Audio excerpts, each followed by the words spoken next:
Hello everyone. तो हम लोग जो है डिस्कस कर रहे थे डीहाइड्रोहेलोजिनेशन के बारे में कि हेलोअल्केन्स में एलिमिनेशन रिएक्शन कैसे होता है। तो उसमें से जो डीहाइड्रोहेलोजिनेशन है ना, उसके बारे में मैंने क्या बताया था कि कंपाउंड से एक हाइड्रोजन और एक हेलोजन एलिमिनेट होगा किसी बेस के प्रेजेंस में। बेस में जनरली हम लोग ले रहे थे अल्कोहलिक KOH जो कि अल्कोक्साइड आयन जाकर के बना रहा था। इन शॉर्ट बेस हम लोग अल्कोक्साइड आयन ले रहे थे।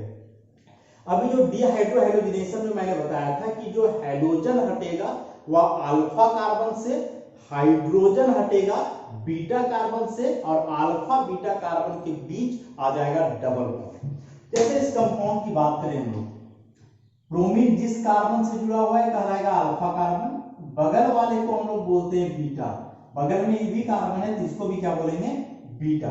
तो जो सेकेंडरी ब्यूटाइल ब्रोमाइड है ना, इसमें दो दो बीटा कार्बन है और दोनों अलग नेचर का है। अलग नेचर करने का मतलब कि इसमें 2 हाइड्रोजन है, इसमें 3 हाइड्रोजन है। इस बीटा कार्बन के बाद भी एक कार्बन है, जबकि इस बीटा कार्बन के बाद इधर कोई कार्बन नहीं है। तो यहाँ जो दो दो बीटा कार्बन है दोनों अलग अलग नेचर के हैं, तो इस केस में दो दो प्रोडक्ट बनने वाला है। दो दो प्रोडक्ट कैसे बनेगा, तो सबसे पहले यदि इस बीटा कार्बन के हाइड्रोजन को हटाएं तो डबल बॉन्ड इस अल्फा बीटा के बीच आएगा। यहाँ के हाइड्रोजन को हटाएं तो डबल बॉन्ड ई दोनों अल्फा बीटा के बीच आएगा। मतलब ऐसा CH2 double bond CH CH2 CH3 1 butene.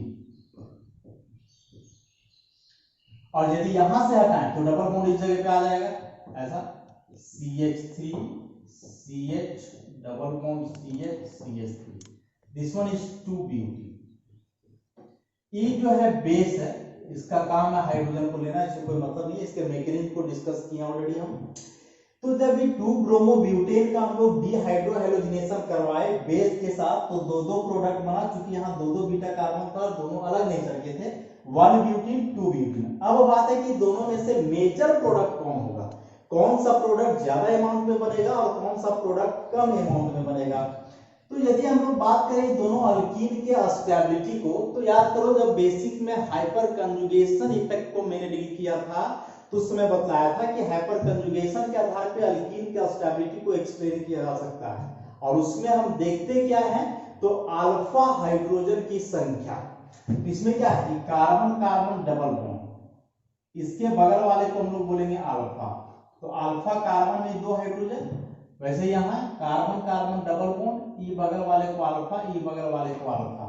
तो इस अल्फा कार्बन में 3 हाइड्रोजन, ये अल्फा कार्बन में 3, टोटल 6 अल्फा हाइड्रोजन। यहाँ ये अल्फा, इसको तो हम लोग बीटा बोलने वाले हैं, तो अल्फा में यहाँ 2 अल्फा हाइड्रोजन। क्या बताया था मैंने कि जिसमें अल्फा हाइड्रोजन का संख्या जितना अधिक होगा वो उतना ही ज्यादा स्टेबल अल्कीन होता है। This is the more stable and this one is less stable। जाहिर सी बात है जो मोर स्टेबल अल्कीन है ज्यादा मात्रा में बनेगा तो इसको बोलेंगे मेजर प्रोडक्ट, और जो कम मात्रा में बनेगा वो कहलाएगा माइनर प्रोडक्ट। तो बनेगा दोनों, एक मेजर और एक माइनर। अब यदि किसी रिएक्शन में एक से ज्यादा प्रोडक्ट बनने का पॉसिबिलिटी हो जिसमें से मेजर प्रोडक्ट और माइनर बने, तो इस बात को हम लोग क्या बोल रहे थे, रिजियो सेलेक्टिविटी।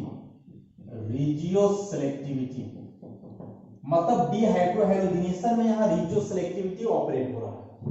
अब यदि हम लोग देखें कि मेजर प्रोडक्ट का फॉर्मेशन कैसे हो रहा है, किस आधार पे, तो देखो इस बीटा कार्बन में 2 हाइड्रोजन है, ई वाले बीटा कार्बन में 3 हाइड्रोजन है। तो जहां कम हाइड्रोजन है यदि वहां से हाइड्रोजन हम लोग एलिमिनेट कर रहे हैं तो यह प्रोडक्ट बन रहा है, मतलब मेजर। और जहां ज्यादा हाइड्रोजन है वहां से यदि हाइड्रोजन को एलिमिनेट कर रहे हैं तो कम स्टेबल अल्कीन बन रहा है, मतलब माइनर। तो मेजर प्रोडक्ट कब बनेगा, जब उस बीटा कार्बन से हाइड्रोजन हटाएंगे जहां पहले से हाइड्रोजन की संख्या कम है। तो यहां से कम है, इसका हाइड्रोजन हटाए तो मोर स्टेबल अल्कीन मतलब मेजर प्रोडक्ट बना। तो याद रखेंगे कि जब कभी भी किसी हेलोजन कंपाउंड में हाइड्रोजन हटाने का ऑप्शन हो, मतलब एक से ज्यादा बीटा कार्बन अवेलेबल हो, तो उस केस में हाइड्रोजन उसी बीटा कार्बन से हटाया जाता है जहां पहले से हाइड्रोजन की संख्या कम है, क्योंकि ऐसा करने के बाद जो अल्कीन बनता है उसका स्टेबिलिटी ज्यादा होता है। और इस बात को हम लोग बोलते हैं, इस बात को हम लोग बोलेंगे सेटजेफ रूल। सेटजेफ रूल। अच्छा, तो according to Saytzeff rule, when there is an option for the elimination of hydrogen from the substrate molecule, it is eliminated from that beta carbon which has lesser number of hydrogen atom, so that the more substituted or more stable alkene is formed। ध्यान क्या रखना है कि जो alkyne बनेगा ना, तो double bond जो कार्बन है उसके अगल बगल ज्यादा से ज्यादा सब्स्टिट्यूएंट हो, क्योंकि ऐसा करने से अल्फा हाइड्रोजन का संख्या ज्यादा होगा और अल्कीन का स्टेबिलिटी भी जो है सो अधिक होगा। और यह बात को एक्सप्लेन करता है कौन? सेटजेफ रूल। कुछ और एग्जांपल्स हम लोग देखते हैं इससे रिलेटेड।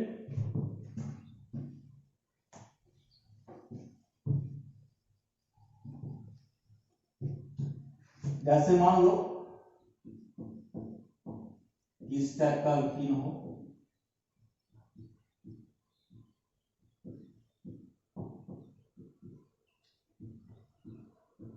टर्शियरी पेंटाइल ब्रोमाइड, और इसको बेस से रिएक्शन करवा रहे हैं भाई CH3O-। याद है इसके जगह पे अल्कोहलिक KOH भी लिखा हुआ रह सकता है, दोनों एक ही बात है। तो ब्रोमीन जिस कार्बन से जुड़ा हुआ है अल्फा कार्बन, इसके बगल वाले को बीटा, तो बगल में इधर कार्बन है बीटा, अच्छा ई भी हुआ बगल में बीटा, और ई कार्बन के बगल में ई भी हुआ बीटा, तीन बीटा कार्बन है, 1 2 3। तो ई दोनों बीटा कार्बन देख रहे हैं ना कि आइडेंटिकल है, क्योंकि यहाँ भी CH3 यहाँ भी CH3 के बगल में कार्बन, इस CH3 के बगल में भी कार्बन, तो ई दोनों बीटा कार्बन आइडेंटिकल है और ई बीटा कार्बन जो है अलग है। तो ई दोनों से एक प्रोडक्ट बनेगा और एक प्रोडक्ट यहाँ से। अब यदि यहाँ हम लोग सेटजेफ रूल अप्लाई करें, तो सेटजेफ रूल क्या बोलता है कि उस बीटा कार्बन से हाइड्रोजन को हटाना है जहां पहले से हाइड्रोजन की संख्या कम है। तो इस बीटा कार्बन में 2 और इस सब में है 3, तो ऑब्वियसली यहाँ कम हाइड्रोजन है, तो यहीं से हटने वाला है, ऐसा प्रोडक्ट बनेगा CH3 CH3। तो यहाँ आ जाएगा डबल बॉन्ड CH3 प्लस, यदि ई दोनों में से कहीं एक जगह से हटा दो, सपोज यहां से हटाते हैं, तो CH2 double bond C CH3 CH2 CH3 ऐसा। अब यहाँ हम लोग देखें तो ई वो हम लोग का मेन फंक्शन ग्रुप, तो बगल वाला अल्फा अल्फा 2 हाइड्रोजन यहाँ 3 यहाँ 5 अल्फा हाइड्रोजन, और इसमें यदि हम लोग देखें तो इतना हुआ main carbon carbon double bond, ये alpha alpha alpha 3 3 6 3 9 alpha hydrogen. Alpha hydrogen का संख्या अधिक है इसलिए मोर स्टेबल अल्कीन हुआ, और इसमें कम है इसलिए लेस स्टेबल हुआ। तो इसको हम लोग बोलेंगे मेजर प्रोडक्ट और ई कहलाएगा माइनर प्रोडक्ट। तो जो मेजर प्रोडक्ट बनेगा हमेशा कब बनेगा? सेटजेफ रूल के अनुसार, सेटजेफ के अनुसार। तो सेटजेफ रूल के अनुसार क्या बताया कि उस बीटा कार्बन से हाइड्रोजन हटाएंगे जहां पहले से हाइड्रोजन की संख्या कम हो, लेकिन जहां ज्यादा हाइड्रोजन है वहां से हाइड्रोजन यदि एलिमिनेट करते हो तब जो अल्कीन बनता है, फिर इस बात को हम लोग बोलते हैं हॉफमैन एलिमिनेशन। हॉफमैन एलिमिनेशन, दो रूल है एलिमिनेशन रिएक्शन के लिए, सेटजेफ और हॉफमैन, दोनों एक दूसरे का जस्ट अपोजिट है। सेटजेफ रूल बोलता है कि उस बीटा कार्बन से हाइड्रोजन हटाओ जहां पहले से हाइड्रोजन की संख्या कम है, और हॉफमैन एलिमिनेशन बोलता है कि उस बीटा कार्बन से हाइड्रोजन हटाओ जहां पहले से हाइड्रोजन की संख्या अधिक है। मेजर प्रोडक्ट कोई भी हो सकता है, आइदर सेटजेफ रूल का जो प्रोडक्ट बन रहा है वह मेजर हो सकता है, चाहे तो हॉफमैन का जो प्रोडक्ट बन रहा है वह भी मेजर हो सकता है। तो दोनों में से कौन सा प्रोडक्ट मेजर होगा, सेटजेफ वाला मेजर बनेगा कि हॉफमैन वाला मेजर बनेगा, यह डिपेंड करता है रिएक्शन कंडीशन पे, जिसको आगे हम डिस्कस करेंगे। एक एग्जांपल इसमें और लें साइक्लिक का।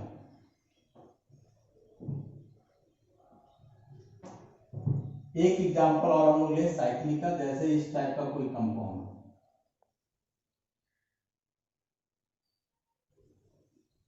यहां Cl लगा हुआ हो और इसको सपोज अल्कोहलिक KOH के साथ हिट कर रहे हैं ऐसा। हाइड्रोजन जिस कार्बन से जुड़ा हुआ उसको हम लोग बोलेंगे अल्फा, बगल वाले को बीटा, तो इधर नीचे आ जाओ, दिस वन इज बीटा, इधर भी जाओ, ये भी हुआ बीटा ऐसा। अब इस बीटा कार्बन को देखो, इस बीटा कार्बन में 3 बॉन्ड बन रहा है ना, 1 2 3, 3 बॉन्ड ऑलरेडी पहले से बन करके रखा हुआ, इसका मतलब कि यहाँ एक हाइड्रोजन होने वाला है ऐसा। इस बीटा कार्बन को देखें, सॉरी यहाँ तो 1 2, तो यहाँ 2 हाइड्रोजन और होगा। तो इस बीटा कार्बन पे है 2 हाइड्रोजन और इस वाले बीटा कार्बन पर है 1, तो सेटजेप रूल अप्लाई करोगे तो यहां से हटेगा जहां कम हाइड्रोजन है, तो ऐसा प्रोडक्ट बनेगा।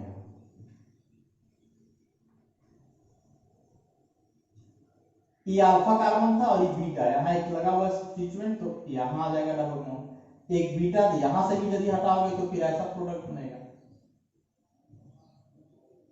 तो यहां ग्रुप लगा हुआ है अल्फा बीटा, इस जगह पे बनेगा ऐसा। तो अभी के हिसाब से ये हुआ मेजर प्रोडक्ट और ये हुआ minor product. This is Hofmann product, Hofmann के अनुसार, and this one is Saytzeff product. तो इस केस में तो सेटजेप मेजर है, यहां हॉफमैन माइनर हो गया। सेटजेप और हॉफमैन में मेन जो डिफरेंस है हमने बताया कि यदि लेस नंबर ऑफ हाइड्रोजन वाले बीटा कार्बन से हाइड्रोजन को हटाया जाए तो सेटजेप प्रोडक्ट, और जहां ज्यादा हाइड्रोजन है वहां से हाइड्रोजन को हटाया जाए तो हॉफमैन प्रोडक्ट। मेजर माइनर कोई भी हो सकता है, कब कौन सा मेजर होगा उसको अभी डिस्कस करेंगे। इस कंडीशन में जो है सेटजेप मेजर है। एग्जाम में यदि क्वेश्चन आता है तो आपको दोनों बनाना होगा, और मतलब यदि रिएक्शन कंप्लीट करने आता है केवल, या फिर आएगा कि right all the possible product of the elimination reaction, तो मेजर माइनर दोनों है। लेकिन यदि लिखा हुआ है कि राइट द मेजर प्रोडक्ट, तो उस केस में केवल आपको मेजर प्रोडक्ट का ही डिस्कशन करना है। अभी दोनों के बारे में हम डिस्कस करेंगे, सेटजेप और हॉफमैन के बारे में।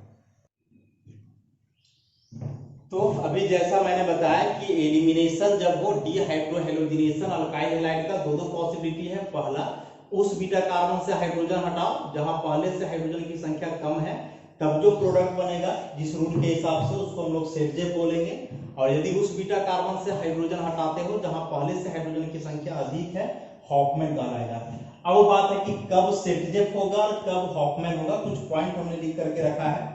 सेटजेप एलिमिनेशन कब होगा, जब बेस स्मॉल हो, हाइड्रोक्साइड आयन हो, मिथॉक्साइड हो या इथॉक्साइड हो, इस टाइप का। हॉफमैन कब होता है, जब बेस बल्की हो, बल्की मतलब बड़ा सा, जैसे इस टाइप का, देखो कितना बड़ा ग्रुप लगा हुआ है, टर्शियरी ब्यूटाइल ग्रुप लगा हुआ है ऐसा।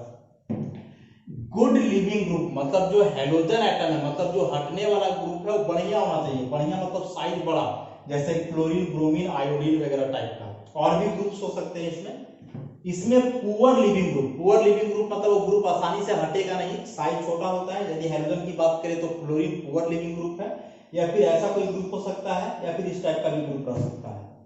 इसमें नॉर्मल अल्काइल हैलाइड रहता है, लीनियर चेन वगैरह टाइप का। लेकिन इसमें क्या होता है कि बीटा कार्बन में स्टेरिक हिंड्रेंस होता है, मतलब बीटा कार्बन से कोई बड़ा सा अल्काइल ग्रुप जुड़ा हुआ रहेगा, तब हमेशा हॉफमैन ही होगा। Alkyl halides contain one or more double bond, यदि उस हैलो अल्केन में पहले से एक या अधिक डबल बॉन्ड है तो उसमें हमेशा हॉफमैन एलिमिनेशन ही होगा। तो सेटजेप को यदि अभी हम लोग नेग्लेक्ट करें, हॉफमैन की बात करें तो हॉफमैन कब होगा, पहला कंडीशन जब बड़ा बेस रहे, इस टाइप का। यदि बेस बड़ा नहीं है तो दूसरा कि लिविंग ग्रुप पुअर हो, ये तीनों में से कोई हो सकता है। तीसरा केस बीटा कार्बन पर स्टेरिक हिंड्रेंस हो, बड़ा सा ग्रुप लगा हुआ हो। और चौथा केस अल्काइल हैलाइड में पहले से एक जो है डबल बॉन्ड हो सकता है, एक या अधिक डबल बॉन्ड। एग्जांपल से हम लोग देखते हैं, ज्यादा समझ में आएगा।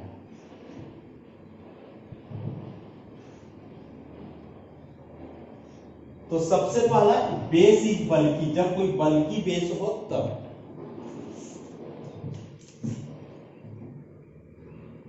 जैसे एक अल्काइल हैलाइड में हम लोग CH3 CCH3 CH2 CH3Br, और यहां बेस लिए हो CH3 CH3O-, ऐसा कोई। तो देखो यहां जो बेस लिए ना बहुत बड़ा सा बेस है, बल्की बेस। और क्या लिखा है मैंने कि जब कोई बल्की बेस हो तो इस केस में हॉफमैन एलिमिनेशन होता है। कैसे, हाइड्रोजन जिस कार्बन से जुड़ा होगा उसको हम लोग बोलेंगे अल्फा, बगल वाले को बीटा, यहां भी बीटा और ई वाला भी हो जाएगा बीटा, ऐसा करके। तो अब इसमें हम लोग देखें कि बीटा कार्बन 3 है, तो 3 में से ये दोनों कार्बन तो आइडेंटिकल है, 3 हाइड्रोजन। ई वाला अलग है जिसमें 2 ही हाइड्रोजन है। तो सबसे पहला बात कि इसमें 2 प्रोडक्ट बनने वाला है। पहला प्रोडक्ट की कम हाइड्रोजन है वहां से हटाएंगे तो डबल बॉन्ड इन दोनों के बीच आएगा, और दूसरा प्रोडक्ट की तीन तीन वाला में से कहीं एक से हटा दो, यहां से हटाओगे तो डबल बॉन्ड इस जगह, यहां से हटाओगे तो ऐसे, मतलब इसका जो दो प्रोडक्ट बनेगा हम लोग का ऐसा CH2 double bond C CH3 CH2 CH3, दूसरा प्रोडक्ट यहां से हटाता CH3 C CH3 double bond CH CH3, alpha से ब्रोमीन हटेगा और बीटा से हाइड्रोजन, और अल्फा बीटा के बीच डबल बॉन्ड आना है जो कंसेप्ट पहले से है। यहां हाइड्रोजन का संख्या कम है, इस जगह पे हाइड्रोजन का संख्या अधिक है, बेस बल्कि है, तो हॉफमैन एलिमिनेशन, हॉफमैन क्या बोलता है कि जिस बीटा कार्बन में ज्यादा हाइड्रोजन है वहां से हाइड्रोजन हटा तो मेजर प्रोडक्ट बनेगा। तो ज्यादा हाइड्रोजन तो यहां था ना, तो यहां से हटाए तो इस केस में this one is the major product and this one is the minor product. ऐसा यदि इसी रिएक्शन को यहां हम लोग बेस स्मॉल ले लें, हटा दे इसको टर्शियरी ब्यूटाइल को, मिथॉक्साइड ले लें स्मॉल बेस, तो स्मॉल बेस है तो अब सेटजे फुल काम करेगा और अब उलट जाएगा, अब जो है ई वाला प्रोडक्ट हो जाएगा मेजर और ई वाला प्रोडक्ट हो जाएगा माइनर। ऐसा इस कंडीशन को याद रखना है। तो पहले कंडीशन की जब बेस बल्कि हो तो उस केस में हॉफमैन प्रोडक्ट ही बनेगा, और जब स्मॉल बेस हो तो उस केस में सेटजे प्रोडक्ट बनेगा। दूसरा इस पुअर लिविंग ग्रुप की बात करें हम लोग, जैसे इस टाइप का हो CH3 CH2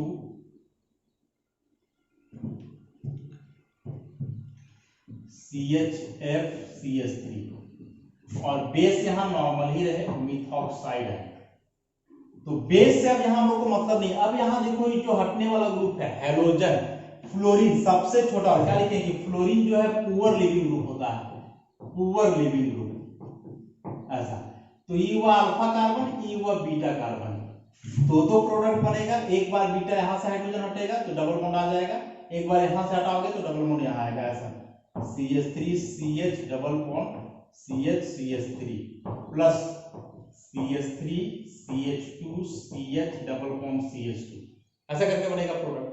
तो इस बार चूंकि पुअर लिविंग ग्रुप है तो यहां भी प्रोडक्ट बनने वाला हॉफमैन, हॉफमैन मतलब उस बीटा कार्बन से हाइड्रोजन हटेगा जहां पहले से हाइड्रोजन की संख्या अधिक है। तो यहां था 3 हाइड्रोजन, यहां 2, तो यहां ज्यादा हाइड्रोजन है तो यहां से हटा तो ई वाला प्रोडक्ट जो बना this one is major product and this one is minor product. तो इस सब केस में भी सब में जो है ना हॉफमैन प्रोडक्ट जो है मेजर अमाउंट में ही बन रहा है।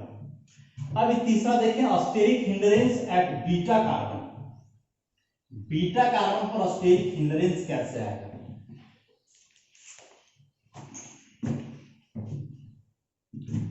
सपोज इस टाइप का अल्काइल है,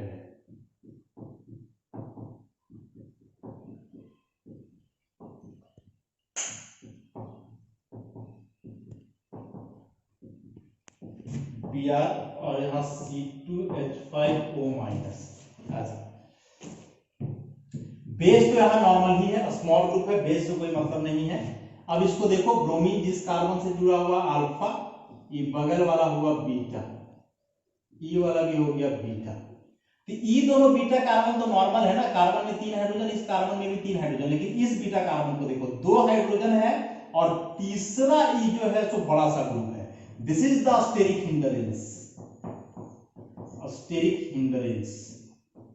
ये जो बड़ा सा अल्काइल ग्रुप आ जा रहा है ना, इसी बड़े ग्रुप के चलते जो परेशानी होगा बेस को इस हाइड्रोजन को लेने में, इसी को हम लोग बोलते हैं अस्टेरिक हिंडरेंस।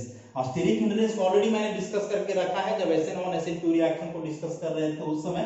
फिलहाल जानो अस्टेरिक हिंडरेंस कहने का मतलब क्राउडनेस के चलते जो बैरियर उत्पन्न होता है, भीड़ भाड़ के चलते जो बाधा उत्पन्न हो उसी को हम लोग बोलते हैं अस्टेरिक हिंडरेंस। देखो इस बेस का काम क्या रहता है, बेस का काम रहता है बीटा कार्बन के हाइड्रोजन को लेना। तो ई वाला बीटा कार्बन के हाइड्रोजन को बेस आसानी से ले सकता है, इसका भी ले सकता है, लेकिन इसका नहीं ले सकता है, क्योंकि यदि बेस को तुम इधर से लाते हो तो इसको तो यहां पहुंचने में परेशानी होगा ना, क्योंकि सामने में बड़ा वाला ग्रुप है इसको रोकने के लिए। ये जो बड़ा वाला ग्रुप बेस को यहां नहीं पहुंचने दे रहा है, इसी बात को हम लोग बोलेंगे अस्टेरिक हिंडरेंस। तो जब बीटा कार्बन पे अस्टेरिक हिंडरेंस हो तो हॉफमैन प्रोडक्ट बनेगा, मतलब उस केस में उस बीटा कार्बन से हाइड्रोजन हटाना है जहां पहले से हाइड्रोजन का संख्या अधिक है। तो यहाँ 3 यहाँ 3 यहाँ 2 ज्यादा है ना ये दोनों जगह, तो इधर से हटा, ऐसा प्रोडक्ट बनेगा। ये CH3 CH3 CH3 CH2 CH3 double bond CH2, ये मेजर प्रोडक्ट हो जाएगा। और इसका जब माइनर बनाओगे तो फिर इधर से हटा दो, CH3 CH3 CH यहाँ आ जाएगा डबल, ऐसा ये हो गया माइनर। मतलब इस केस में जो है ना, अब अल्कीन के स्टेबिलिटी से हम लोग को मतलब नहीं है, कंडीशन के अनुसार देखेंगे तब। तो तीसरा कंडीशन देखिए, steric mineral side beta carbon. एक लास्ट है, alkyl halides contain one or more double bond. यदि अल्काइल हैलाइड में एक या उससे अधिक डबल बॉन्ड हो तब कैसा होगा।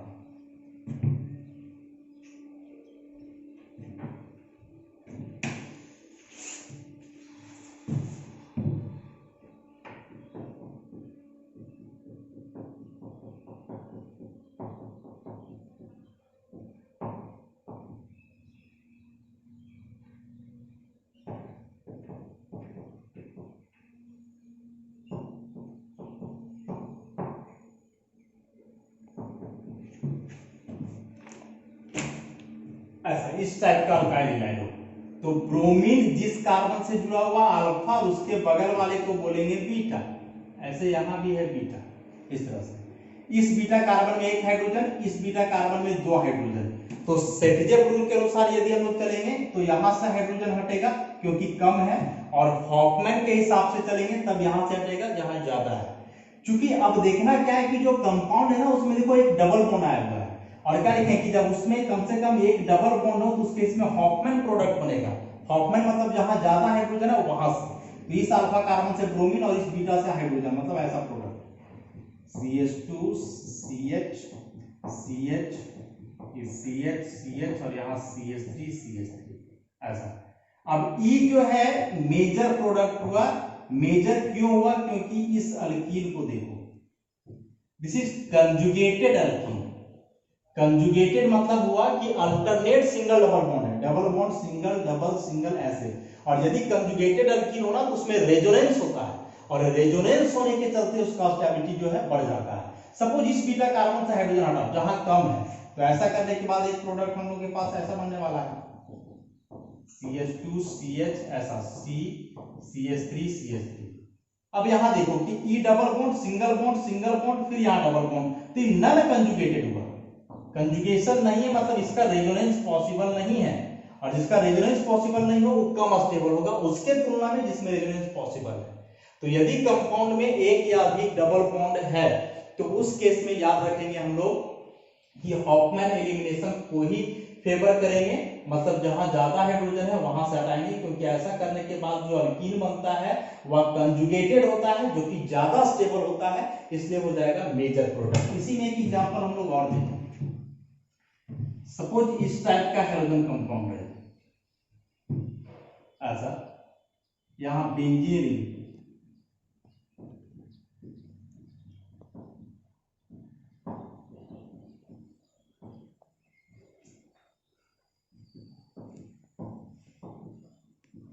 ऐसा, तो क्लोरीन जिस कार्बन से जुड़ा हुआ अल्फा, बगल वाला बीटा, ई भी हुआ बगल वाला बीटा है। कोई बेस ले CH3O- ऐसे करके। अब देखो इस बीटा कार्बन में एक हाइड्रोजन, इस बीटा कार्बन में 2 हाइड्रोजन, लेकिन ये बगल में देखो इधर डबल बॉन्ड है ऐसा। कि डबल बॉन्ड आ गया मतलब हॉफमैन को फॉलो करना है। हॉफमैन मतलब उस बीटा कार्बन से हाइड्रोजन हटाएंगे जहां अधिक है, तो ऐसा प्रोडक्ट बनेगा। इस CH डबल बॉन्ड CH, फिर यहाँ CH और 2 इसमें CH3। अब इस अल्कीन को देखो यहां से यहां डबल बॉन्ड सिंगल बॉन्ड फिर डबल बॉन्ड फिर सिंगल बॉन्ड, तो रेजोनेंस होगा ना, कंजुगेटेड हुआ ऐसा, कंजुगेटेड अल्कीन। तो कंजुगेटेड वाला का स्टेबिलिटी ज्यादा होता है इसलिए बनेगा मेजर। अब यहां से तुम हाइड्रोजन हटाओगे तो एक प्रोडक्ट इसमें और बनेगा इस तरह का, इस CH2 CH, यहां आ जाएगा डबल बॉन्ड CH3 CH3। यहां कोई कंजुगेशन नहीं है, मतलब डबल सिंगल, तो यहां डबल होना चाहिए था, अल्टरनेट वैसा नहीं है, तो अल्कीन का स्टेबिलिटी कम होगा इसलिए बनेगा माइनर प्रोडक्ट। तो यदि यह चारों कंडीशन नहीं हो तब मेजर प्रोडक्ट होगा सेटजेट, मतलब उस बीटा कार्बन से हाइड्रोजन हटाएंगे जहां हाइड्रोजन की संख्या कम है। लेकिन यदि यह चारों में से कोई एक भी कंडीशन सेटिस्फाई या फुलफिल हो जा रहा हो तो उस केस में प्रोडक्ट बनेगा हॉफमैन के अनुसार। और हॉफमैन मतलब उस बीटा कार्बन से हाइड्रोजन हटाएंगे जहां हाइड्रोजन की संख्या अधिक हो। बहुत इंपॉर्टेंट है मेनली फॉर कॉम्पिटिटिव एग्जाम।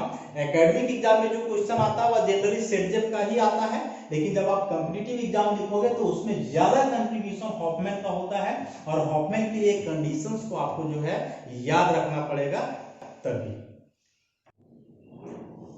तो अब जो है आगे कंसेक्यूटिव एलिमिनेशन। कंसेक्यूटिव एलिमिनेशन का मतलब हुआ एक के बाद एक, मतलब एक ही रिएक्शन में जो है दो बार एलिमिनेशन होगा। कंसेक्यूटिव का मतलब यही होगा। जैसे इस कंपाउंड को जरा हम लोग कंसीडर करें, दो क्लोरीन जुड़ा हुआ है, मतलब दो हाइड्रोजन एटम है, तो ऑब्वियसली दोनों का रिमूवल हो सकता है। ई जहां से जुड़ा हुआ है अल्फा, बगल वाले को बीटा, यहां भी बीटा। वैसे ई क्लोरीन जिस कार्बन से जुड़ा हुआ अल्फा, ई बगल वाले को बीटा और इधर भी हो जाएगा बीटा। ओवरऑल देखें तो मॉलिक्यूल सिमेट्रिकल है। जैसे इस अल्फा कार्बन देखो और ये बीटा, तो बीटा में CH और दो CH3, ऐसे यहाँ है बीटा में CH और दो CH3, इस बीटा CH2, इधर के लिए भी हुआ CH2। तो सबसे पहले क्या करना है ना कि कोई एक हाइड्रोजन को हटाना है, दोनों में से कोई भी हटा सकते हो। सपोज यदि हम लोग इस बीटा कार्बन का हाइड्रोजन हटाएं और ये अल्फा का क्लोरीन, तो अभी देखो इस बीटा कार्बन में दो हाइड्रोजन और यहाँ बीटा में एक है, तो ऑब्वियसली बेस जो है यहाँ स्मॉल है, तो स्मॉल बेस है तो सेटजेफ रूल को फॉलो करेगा, और सेटजेफ रूल को फॉलो करेगा तो उस बीटा कार्बन से हाइड्रोजन हटेगा जहां हाइड्रोजन की संख्या कम है। तो यहाँ एक हाइड्रोजन है, यहाँ दो, तो इस जगह से हटेगा। तो ऐसा product CH3 CH3 double bond हो जाएगा, CH, फिर यहाँ CH2 CHCl CH CH3 CH3, ऐसा एक बार एलिमिनेशन हो गया। इस अल्फा कार्बन का क्लोरीन हटा और इस बीटा कार्बन का हाइड्रोजन हटा, दोनों के बीच में डबल बॉन्ड आ गया ऐसा। अभी भी देखो कि कंपाउंड में एक क्लोरीन बचा हुआ है, अब के लिए this one is alpha and this one is beta. अभी भी दो बीटा कार्बन है, इस बीटा कार्बन में एक हाइड्रोजन, इस बीटा कार्बन में दो हाइड्रोजन, तो यहां भी पॉसिबिलिटी है। पॉसिबिलिटी क्या है कि जहां कम हाइड्रोजन है वहां से यदि हटाते हो सेटजेफ, और जहां ज्यादा है वहां से हटाते हो तो हॉफमैन। दोनों प्रोडक्ट हम लोग बना करके देखेंगे। पहले जहां ज्यादा हाइड्रोजन है वहां से हटाओ, तो CH3 डबल बॉन्ड CH और इस हाइड्रोजन को हटाओ, तो CH यहाँ डबल बॉन्ड CH और इस CH CH3 और दूसरा प्रोडक्ट कि जिस बीटा कार्बन में कम हाइड्रोजन है वहां से हटाओ, तो CH3 CH CH2 CH3 यहां आ जाएगा डबल बॉन्ड। अब देखो इस अल्कीन को यदि देखोगे ना तो इसको देखो, यहां this one is conjugated. Conjugated मतलब अल्टरनेट डबल सिंगल बॉन्ड है, जैसे double bond single bond double bond single bond. यहां देखो इसमें वैसा नहीं है, डबल सिंगल सिंगल फिर डबल, नन कंजुगेटेड ऐसा। क्या बताया था मैंने अभी कि यदि एक से ज्यादा अल्कीन बनने का पॉसिबिलिटी हो और यदि कंजुगेशन है, मतलब एक आध डबल बॉन्ड है, तो उस केस में जो कंजुगेटेड अल्कीन होगा ना वह ज्यादा स्टेबल होता है। ई वाला अल्कीन ज्यादा स्टेबल हुआ, मोर स्टेबल, और जो नॉन कंजुगेटेड होता है वो कम स्टेबल। ऑब्वियसली जो मोर स्टेबल अल्कीन है वही ज्यादा बनेगा, ई हुआ मेजर और ई वाला हुआ माइनर।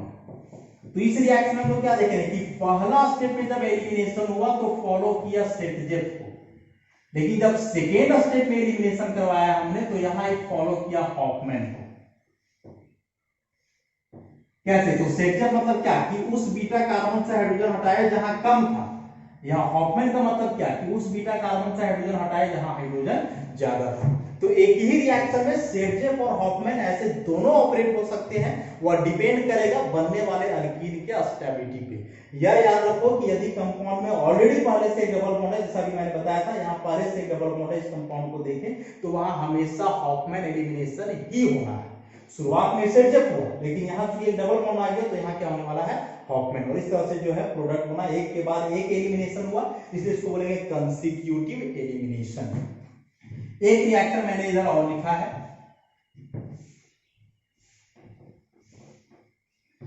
ऐसा एक ही कार्बन पे दो दो हाइड्रोजन है कि alpha beta beta. NH2 minus base है, स्मॉल है और स्ट्रॉन्ग बेस भी है। कि क्या करेगा, उस बीटा कार्बन के हाइड्रोजन को लेगा जहां पहले से हाइड्रोजन की संख्या कम है। तो इस बीटा कार्बन वाले पे 3 हाइड्रोजन है, इस बीटा कार्बन पे 1 हाइड्रोजन है, यहाँ कम हाइड्रोजन है ना, तो यहीं से हटेगा, मतलब यहाँ फॉलो होना है सेटजेट ऐसा। तो क्या बनेगा product CH3C double bond C, एक Cl बच जाएगा, एक को हटा दो CH3। अब अभी भी जो है सॉरी यहाँ CH2 हो जाएगा, तो एक हाइड्रोजन यहाँ बचा हुआ जाएगा। अब अभी भी देखो, तो अभी भी देखोगे तो इस कार्बन पे क्लोरीन बचा हुआ है और इस कार्बन पे हाइड्रोजन बचा हुआ है, तो एक बार और एलिमिनेशन हो सकता है। अच्छा हाइड्रोजन इस वाले कार्बन पे भी है, तो यहां से भी दो दो प्रोडक्ट बनने का पॉसिबिलिटी है। इसको बीटा, इसको भी बीटा मान ले, तो इस बीटा कार्बन में 1 और यहाँ 3, यदि यहां से हटाते हो तो CH3C, बीच में ट्रिपल बॉन्ड आ जाएगा CH3। दूसरा कि यहां से हटा तो इस CH3CH और यहां हो जाएगा डबल बॉन्ड C और यहां भी डबल बॉन्ड CH2 ऐसा। इस टाइप का जो कंपाउंड होता है ना, जिसमें लगातार दो दो डबल बॉन्ड हो, तो इस टाइप का अल्कीन जो है अनस्टेबल होता है। अल्टरनेट रहे, एक छोड़ करके एक तब स्टेबल, लेकिन लगातार यदि दोनों डबल बॉन्ड हो तो उस टाइप का अल्कीन अनस्टेबल होता है। तो यह प्रोडक्ट ना बन करके ई बनेगा ट्रिपल बॉन्ड वाला। तो याद रखें कि एक ही कार्बन पर जब दो दो हाइड्रोजन एटम आ जाए तो इस बेस का इस्तेमाल करके दो बार हम लोग एलिमिनेशन करेंगे, कंसेक्यूटिव एलिमिनेशन, और प्रोडक्ट क्या बनाएंगे, अल्काइन। तो एक कंसेक्यूटिव एलिमिनेशन का एग्जांपल था। अब जो है हम लोग एलिमिनेशन में जो मोस्ट इंपॉर्टेंट होता है उसको हम लोग डिस्कस करते हैं। मोस्ट इंपॉर्टेंट मतलब rearrangement, elimination through rearrangement, elimination through rearrangement ऐसा।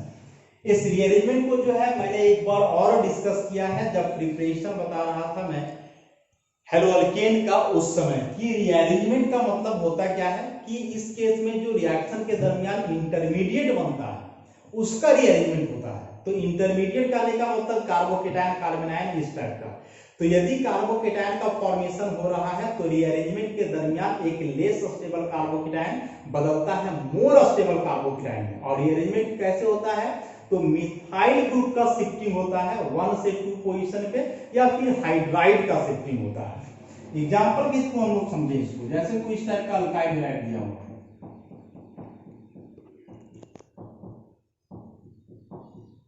CH और यहां हो CH2 CH3 इस टाइप का। यहां कोई भी बेस ले लें हम लोग, CH3O माइनस ले लें ऐसा। अब क्या हो रहा है, ब्रोमीन जिस कार्बन से जुड़ा हुआ है अल्फा, बगल वाला हुआ बीटा ऐसा।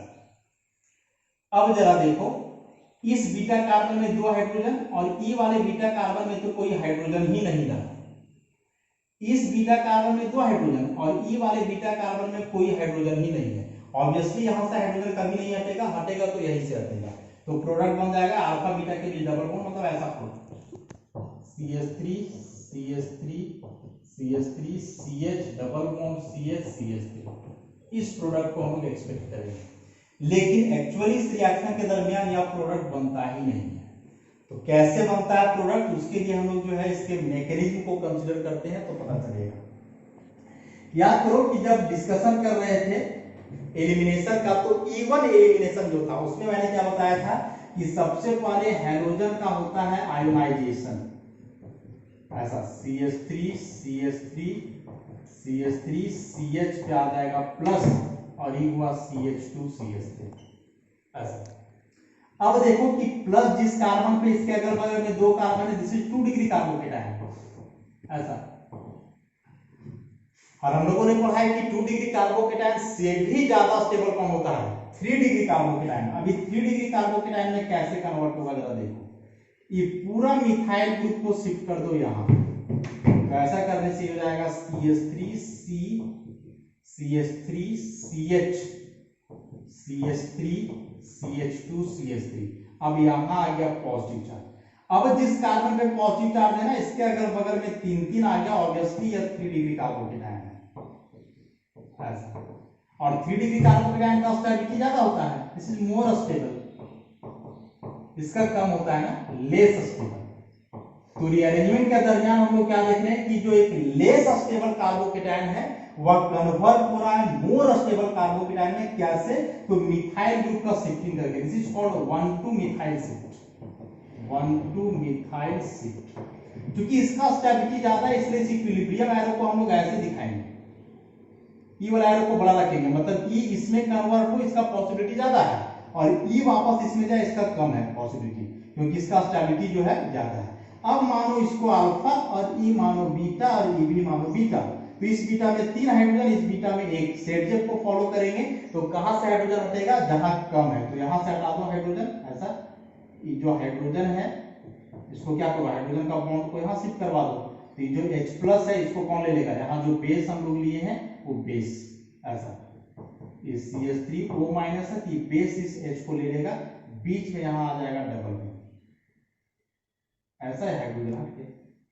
अब जो अल्कीन बना इसका स्टेबिलिटी भी जरा देखो, carbon carbon double bond, alpha carbon alpha carbon alpha carbon alpha carbon, 3 3 6 3 9 और 2 11 अल्फा हाइड्रोजन, बहुत ज्यादा अल्फा हाइड्रोजन है, इसलिए अल्कीन का स्टेबिलिटी भी जो है सो ज्यादा होगा। तो इस टाइप का यदि सब्स्टिट्यूट दिया हुआ रहे ना, तो ऐसे मैकेनिज्म लिख करके करना होगा। हैलोजन को पहले हटाओ, कार्बोकेटायन बनाओ, और कार्बोकेटायन बनाने के बाद देखो कि क्या इसमें रीअरेंजमेंट का पॉसिबिलिटी है या नहीं। तो रीअरेंजमेंट के दरमियान दो ही बात होना है, या तो इस मिथाइल ग्रुप का शिफ्टिंग होगा या फिर हाइड्राइड मतलब हाइड्रोजन रहेगा उसका, और तभी रीअरेंजमेंट होगा जब एक लेस स्टेबल कार्बोकेटायन कन्वर्ट हो किसमें? मोर स्टेबल कार्बोकेटायन में। जैसे कि एग्जांपल और हम लोग कंसीडर करते हैं रीअरेंजमेंट से related.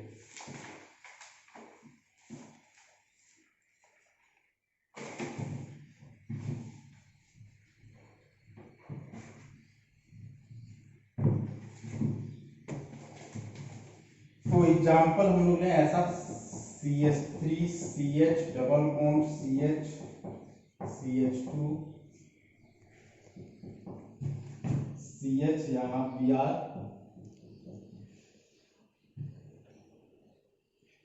CH2 CH3 base OH minus दे दें इस तरह का। तो अब जरा यहां देखो, यहां क्या आने वाला है? ब्रोमीन जिस कार्बन से जुड़ा हुआ अल्फा, बगल में बीटा, इधर भी बगल में बीटा ऐसा। इस बीटा कार्बन में 2 हाइड्रोजन, ई वाला बीटा कार्बन में भी 2 हाइड्रोजन है।